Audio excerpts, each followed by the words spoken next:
Hi dears. So in the module network theorem we had discussed the method of solving simultaneous equations and also the Maxwell's loop current method. Now we can discuss with the nodal analysis with the current sources. Remember one thing, the Maxwell's loop current method is using for the network having voltage sources and the nodal analysis method is using for the network having current sources. So consider like a network like this. Okay, then two current sources and three resistances R1, R2, R3 are connected in this network which we have considered as a reference network, and a node is a junction in the network where two or more branches are meet. Okay, and also one node is considered as the zero potential node or reference node, and here it is considered as the reference node or zero potential node, and we can consider that the current flows to this reference node. Okay, now after considering this these basic theories, we can use Kirchhoff current law and Ohm's law together to solve this network. Okay, and also the V1, 1 and 2 are the two nodes and this is the reference node. I prime and I double prime are the two current sources, and I1, I3, I2 are the current passing through each component resistances, and V1 is the potential at node 1 and V2 is the potential at node 2. And we can consider the V1 and V2 are positive with respect to the reference node. Okay, and also reference node, and so the current I1 and I2 are flows to the reference node. Okay, and one more thing, V1 is more positive than V2. So I3 current flows from 1 to 2. 1 to 2. Okay, now we can solve this network. So we have two nodes, so we have to apply Kirchhoff current law to these node 1 and 2 separately. First apply the Kirchhoff current law to node 1. From this I prime is towards this direction, and the other I1 and I3 are leaving that junction. So I prime minus I1 minus I3 equal to 0, which implies I prime is equal to I1 plus I3. And we know I1 is equal to, according to Ohm's law, I1 is equal to V1 by R1. And I3 is equal to V1 minus V2, as it is here. There is a potential difference V1 minus V2 divided by the common resistance R3. So I prime is equal to V1 by R1 plus V1 minus V2 by R3, and we can take V1 as common into 1 by R1 plus 1 by R3 minus of V2 by R3. Okay, and give it as equation number 1.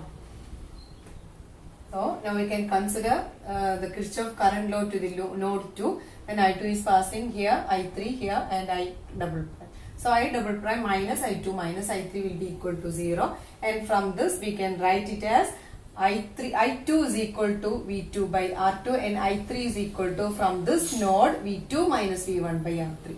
From the previous case we have looking forward from this, so V1 minus V2 by R3. Now from this node we are looking forward, so V2 minus V1 by R3. That is here. Then I double prime is equal to I2 plus I3, that's equal to V2 by R2 plus V2 minus V1 by R3. That's equal to I double prime is equal to V2 into 1 by R2 plus 1 by R3 minus of V1 by R3. So we have derived two current equations from the Kirchhoff current law from node 1 and node 2 separately. So these are the two equations we got to solve or find out the current sources from this I prime and I double prime. Look at this. This is the potential at the, for the current source I prime we have to consider the node 1, that is V1 into 1 by R1 plus 1 by R3. That is the potential at that node into sum of the reciprocals of the resistances connected to that node. Okay, minus the adjacent potential divided by the branch resistance connected to between two adjacent nodes, that is R3. Here also I double prime, you look at this, the potential at that node V2 into 1 by R2 plus 1 by R3 minus of V1 by R3. So by solving this using Kirchhoff current law and the application of Ohm's law, we got the idea of this as the current from the each nodes can be obtained as, or currents reaching each nodes or the current sources can be obtained as the product of the potential at that node and sum of the reciprocals of the branch resistances, that is 1 by R1 plus 1 by R3 connected, minus the ratio of the adjoining potential, that is V2, to the branch resistance which are connected between the adjacent nodes, that is V1 and V2, or 1 and 2. So by using this theory we can simply represent or derive the current equations or independent equations like this, and we can solve that equations by application of the solving simultaneous equation method or by the determinant method using Cramer's rule. So now we can discuss one example. So we have to find out the current through the various resistors in this circuit using nodal analysis. Look at the circuit. There are 3 nodes, 1, 2, 3, and there are some common resistance here also, and there is the current sources here and here, I prime and I double prime. And here this side we can consider as the reference node. Okay. So all the currents are passing through the resonance node and the interconnection currents are passing from the one branch to other branch. These are the resistances 10 ohm, 2 ohm, 2 ohm, 5 ohm, 1 ohm and 4 ohm, and the currents 28 ampere and 2 ampere. Now consider the first node. From the first node we can say it will be equal to I double prime, or we can say 28, that is I prime is equal to 28 is equal to the node voltage V1 into the resistances 1 by resistances connected to this node. There are 3 resistances connected to this node, 1 by 2 plus 1 by 2 plus 1 by 10. 1 by 2, 1 by 2, 1 by 10. These are the 3 resistances connected to that node. Minus of the potential, this node is connected to the node 2 and node 3 also. So minus of the ratio of adjacent potential V2 divided by the branch resistance 2. Minus of V3 divided by the branch resistance, that is 10. Okay. So the next node we can find it as, for the second node the current source is 0. So 0 equal to V2 into 1 by 1 plus 1 by 5 plus 1 by 2. Minus of V1 by 2. V1 by 2. Minus of V3 by 1. You remember the theory behind this? The current source is equal to voltage into sum of the reciprocals of the resistances connected to that node minus of the adjacent potential divided by the branch resistors connected between these two nodes. So how many nodes are interconnected with this? That is to be minus from this. So this is, and the third node 0 node, that is 2 ampere, that is 2 is equal to from his V3 into 1 by 4 plus 1 by 1 plus 1 by 10. 1 by 10 minus of V2, the common resistance 1 ohm, minus of V1, the common resistance 10. So now we can rearrange this equation to get the loop or current equations to solve using determinant method.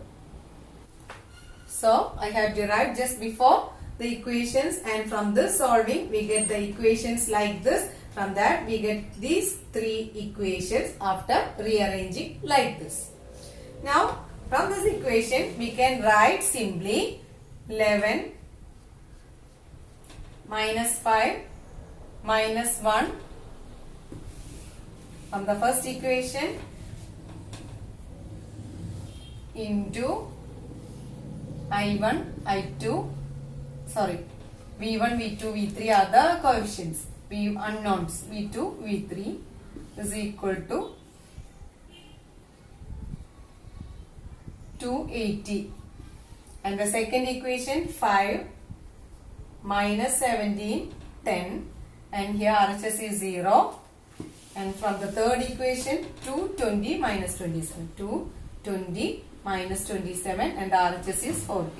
So in such a way we got a determinant or a matrix format like this. We can easily find out the solution of this, such as delta is equal to 11 minus 5 minus 1, 5 minus 17, 10, 2, 20 minus 27.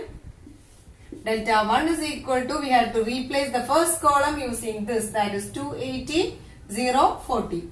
And the remaining minus 5, minus 17, 20, minus 1, 10, minus 27. Okay. And also we can simplify the delta 2. Delta 2 as replacing this column using 280, 0, 40 and delta 3 as delta 3, the first column same 11, 5, 2 and the third column is replaced by 280, 0, 40. So in such a way we got delta 1, delta 2, delta 3 and delta values from this matrix, and we can simply derive from this, such as I1 is equal to, the voltage we have here, we have using the current sources, so we can derive the V1, V2, V3, such as del 1 by del, del 2 by del, that's equal to del 3 by del. Okay. So by knowing the values of V1, V2, V3, we can find out the current through various nodes in this circuit, such as I1, I2, I3, I4, I5, I6, which have distributed here I1, I2, I3, I4, I5, I6. So I1 is equal to V1 by the resistance 2. According to Ohm's law, we have finding this currents. And I2 is equal to V1 minus V2 by the resistance 2. I3 is equal to here. I3 is here, that is V1 minus V3 by the resistance 10. I4 is equal to, so the current I4, that's equal to, I4 is equal to here. I4 is here, that is V2 minus V3 by the resistance I1, 1 ohm. And I5 is equal to, this is V2 by 5. I6 is equal to V3 by 4. So these are the currents we have to find out from this problem. By knowing the nodal analysis method, we can find out the equations in terms of the voltages, simultaneous equations. By using the determinant method, by the application of Cramer's rule, we can find out the voltages V1, V2, V3 by replacing del, del 1, del 2, del 3, etc. And by after that, we have to find out the currents. So you all do more problems from this method and practice. Thank you. We can meet in the next class with the next method in the network theorem.